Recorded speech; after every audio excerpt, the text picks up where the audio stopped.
The purpose of this video is to give you an overall introduction to ExamSoft. The intended target audience for the video are faculty who have never used ExamSoft before. My objectives are to introduce the portal and how it is organized, go over the different types of questions that can be used on assessments in ExamSoft, and I'll go over how to actually add those questions into the portal. There are two different ways. Then we're going to spend a little bit of time talking about categories and question tagging. This is a really important part of the ExamSoft portal, one of the main reasons why we use it here at Husson. And then I'll briefly go over how to build and post assessments. We have some other trainings on how to do that last step, so I'm just going to do a quick overview here. Before I start, I wanted to show this video that ExamSoft created. It gives a really broad overview of what you can do with ExamSoft and how it relates to sound assessment practice. So let's just watch that, and then I will continue after it's over. Testing and assessment are two different things. While testing insinuates a spot check of student performance, assessment implies the entire process of measuring learning against many different outcomes. However, sometimes the value of assessment gets lost in the shuffle because the process itself can be time-intensive and cumbersome. With all the other tasks educators are faced with, how can they be expected to spend so much time and energy on assessment? Enter ExamSoft. ExamSoft's suite of products have been streamlining the assessment process and illustrating the power of exam data for more than 17 years. With tools and features that allow faculty to create and deliver secure exams, and then efficiently analyze and report on student performance, ExamSoft helps educators make the most out of every assessment given. Here are some of the highlights of how the ExamSoft process works. Faculty have a secure online portal to create, store, and organize exam questions, and then blueprint and create their assessments. Questions can be tagged to any type of learning outcome educators would like to measure, such as course, program, and institutional objectives, or even accreditation standards. Students can take their exams on most device types: lab computers, laptops, Surface Pro, and iPads with Examplify, ExamSoft's lockdown offline testing application, keeping exams stable and secure for everyone. If the assessment is more subjective in nature, student performance or assignments can be assessed with the rubrics tool, making the evaluation process more efficient and objective. With the assessment finished, reporting and analysis can be completed and distributed in real time to educators and students, allowing faculty to know how their students and curriculum are performing, and students understand what topics they may require extra help on. ExamSoft can even provide analysis on how questions have performed, in an effort to help faculty create the best exam items and assessments possible going forward. By providing the tools needed to streamline the entire assessment process, ExamSoft helps educators focus on the tasks that need their attention, like student remediation and curriculum development, instead of nuisances like academic dishonesty and grading by hand. Over 1,200 educational programs throughout the world use ExamSoft's suite of software to create, deliver, and analyze assessments. Ready to stop testing and start gaining real insight into student learning through assessment? Contact ExamSoft today.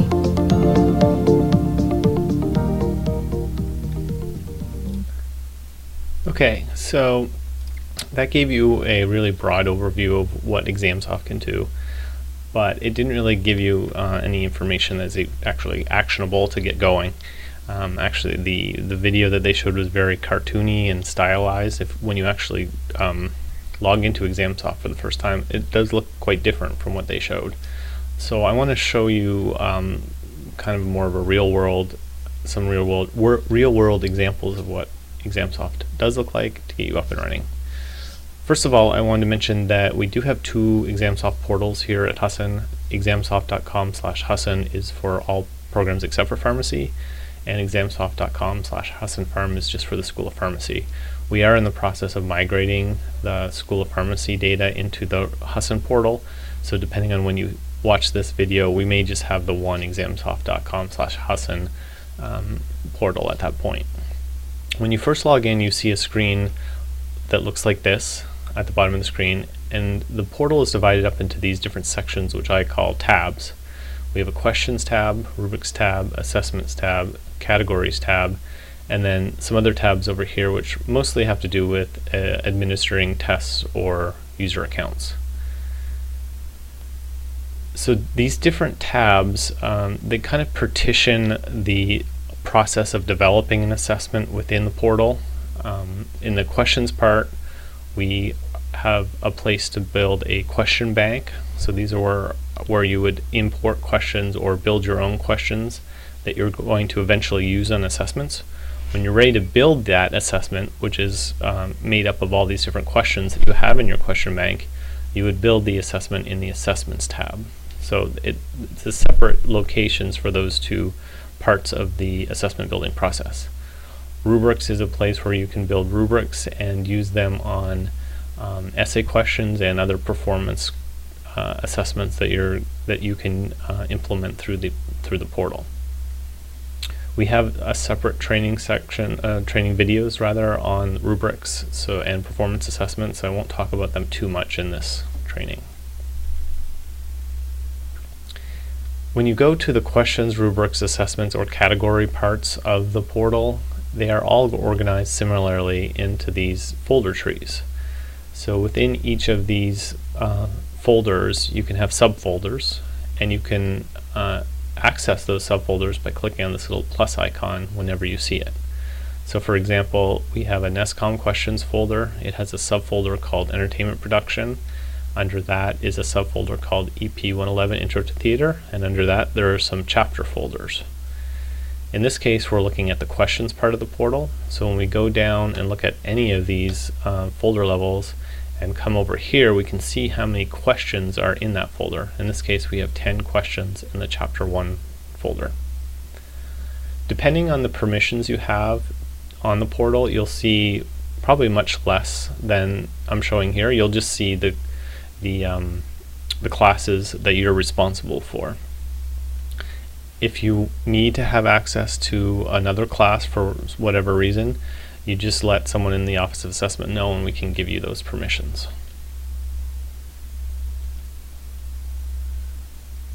The first thing that most people do when they interact with ExamSoft is to start thinking about putting their questions into the portal. When you come to the Questions tab, you see at the very top of the screen buttons for creating different question types. So we have multiple choice, true, false, essay questions, fill in the blank, and matching. Matching are just a variety of fill in the blank where there's usually more than one blank, and you give the students a list of words that they have to put in the correct blank. And hotspot questions. Hotspot questions are where you give the student an image and you define an area on that image that is the correct response. And so the students, when they're presented that question, they have to select whatever thing that you've highlighted to get that question right. It's essentially a visual true-false question. At the bottom of the screen here, you'll see that folder tree I showed on the last slide. So you will probably just see any class that you're responsible for in this folder list. And then when you click on any one of those folders, over here on the right-hand side, you'll see a list of questions in that folder. Each question has a title, which you can provide, or the system will suggest one for you when you're creating new questions. Every single question has a unique ID number, and this is very helpful for finding questions if you keep track of this number. And the ID number also has a revision number as part of it. That's the number after the slash. When you first import or first create a question in the portal, the question will have revision 1 over in this section. But as you edit that question over time, make revisions to it, each of those revisions is tracked, and eventually this number, as you do that, will increase. And you can go back and look at the history of each revision to see how it functioned, and to see maybe if you want to go back to a earlier version. Maybe a later version didn't work as well as an earlier version. You can always go back. I want to take this opportunity to talk briefly about what types of questions are most appropriate for what you're trying to assess. So if you're trying to assess something that is at a very low Bloom's level, a low cognitive demand question, such as those at Bloom's levels of remembering and understanding, your questions might be posed something like this. What is something? How would you describe? What would you classify? In this case, you can use almost any of the question types in ExamSoft, be it the multiple choice, the fill in the blank, the true, false, matching, or hotspot. All of those would be appropriate for trying to assess low cognitive level questions such as these. So you have a lot to work with when you're only trying to assess low cognitive demand questions. When you move up to the mid cognitive demand level of Bloom's applying and analyzing, some of the questions that you could pose at this level would be things such as what facts would you select to show, what approach would you use to, what things justify, etc. So you're asking the students to engage with the material at a higher level. They have to apply knowledge that they know from different areas, or they have to do some sort of analysis. Some of these types of questions can be accomplished with multiple choice, fill in the blank, or ordering type questions, but others, depending on what you're trying to get at, may require long answers or essay questions. When you get to the higher level of cognitive demand in your question, and these would be the Bloom synthesis and evaluation levels, these are going to require either some sort of long answer essay type question, so you can really understand what the students are thinking when they're trying to do their synthesis and evaluation, or you might need some other type of performance assessment. Maybe it's a presentation, maybe it's a clinical evaluation, something other than just a multiple choice question. Because you are really asking students to do some higher level thinking here, in order to understand their thinking, you need to see more of their thought process, and that happens through long answers or verbal communication of some sort. The students are usually trying to create something new, develop opinions, and or make value decisions. So in this case, this is where the ExamSoft's rubrics come into play. And you can really define what that progression of a skill looks like in the student. And I'm not going to talk a lot about rubrics here. We do have other video trainings on performance assessments using rubrics, so I would encourage you to look at those to go in to take a deeper dive into this part of the portal. So when I showed you those buttons at the top of the question screen, when you click on any one of those buttons, what will come up is a template for entering that question type. So the multiple choice question type looks a little bit different than true false, or does an essay or hotspot, for example. So that's probably the easiest way to enter new questions into the portal, is just to hit one of those buttons and start typing in the question. And if you're creating something from scratch, that's probably the easiest way to do it as well, the most efficient way. However, a lot of people have a bank of questions either in a Word document on their computer, or maybe it's in Canvas, for example. So if you already have this group of questions, we can import those into ExamSoft so you can start using them in the portal and start tracking outcomes in the portal. To do that, you pretty much have to get the questions into a Word document, so you might have to export them from Canvas, for example, or some other LMS that you've used in the past. Or if you have them in another type of Word document, word processor document, we need to get them into Word and ultimately into an RTF format file. So if you can go right from whatever format you have it in into RTF, that's also a possibility. But the important part of this is that we have to do some reformatting of those questions so that ExamSoft recognizes them. And I've just shown an example here at the bottom of what a multiple choice question needs to look like when we're importing it. It needs to have a number, a sequential number. Each of the options has to have a letter with a parentheses, and the correct response has to be shown with an asterisk. So if you have a large number of questions that you want to import into the portal, please reach out to someone in the Office of Assessment. We can help you get those into ExamSoft. There's some other steps that I haven't talked about today to strip out the formatting that ExamSoft can't read, but we could go over that with you, or even help you do it. And when you're ready to import your questions, once you have all that formatting taken care of, there's an imports question here right alongside the question creation buttons. You would just press that and it would lead you through the steps to import the questions. Okay, now I wanted to talk about a really important part of the portal, and that's categories. Categories are what makes ExamSoft such a powerful tool and why we really use it here at Husson. Categories can be any kind of learning outcome that you want to track. So they could be student learning outcomes or performance indicators, they could be in-class topics or Bloom's level, taxonomy levels. It could be really anything that you're interested in knowing how your students are doing. So if you ask yourself the question, I'm really curious how my students are doing on X, and X would be one of those things that I just mentioned, some sort of categorization of the learning process. Well, then that thing, that X, would be a category in ExamSoft. By using categories, we can determine the degree to which your assessments are testing what you teach. And some of the more detailed questions that we can get at are assessments adequately addressing your learning outcomes? How are students performing across those different outcomes? And this provides an evidence for learning. And ultimately, it can address whether your teaching is working or not. So all these things help close the assessment loop. We've assessed the students in some way. Now we can look at how they're doing across the different outcomes that you had specified for that class. And then you have some actionable information to work on to address any shortcomings that you may see, or maybe they're hitting all their outcomes and then you have evidence that they are hitting their outcomes.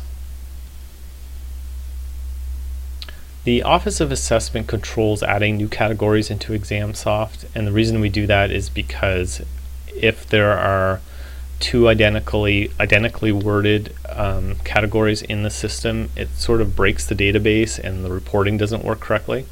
So if you want to add your own course learning outcomes or topics or chapters to the system, we just ask that you send them to us and we'll check them over to make sure they're unique in the system, add them, and then tell you where to find them.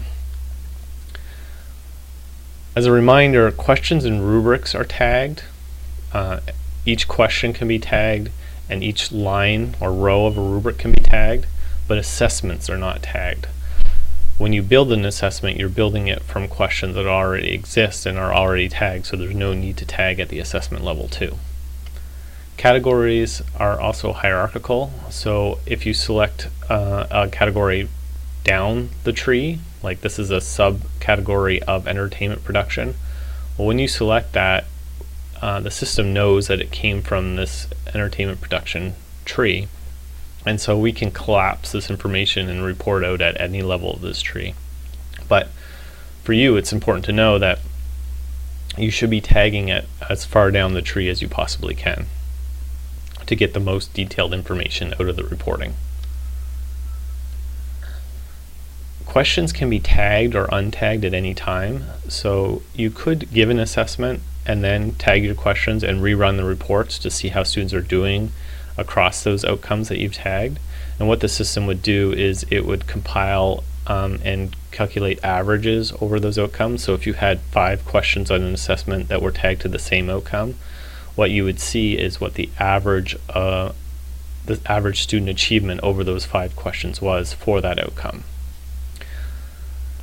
Multiple categories can and should be tagged to a question, but you should really only be tagging to a particular type of outcome, one particular outcome type per question. So what I mean by that is you could have a bunch of different types of outcomes that are important for you to track. These could be things like program outcomes, course outcomes, Bloom's taxonomy level, or topic or chapter within the class.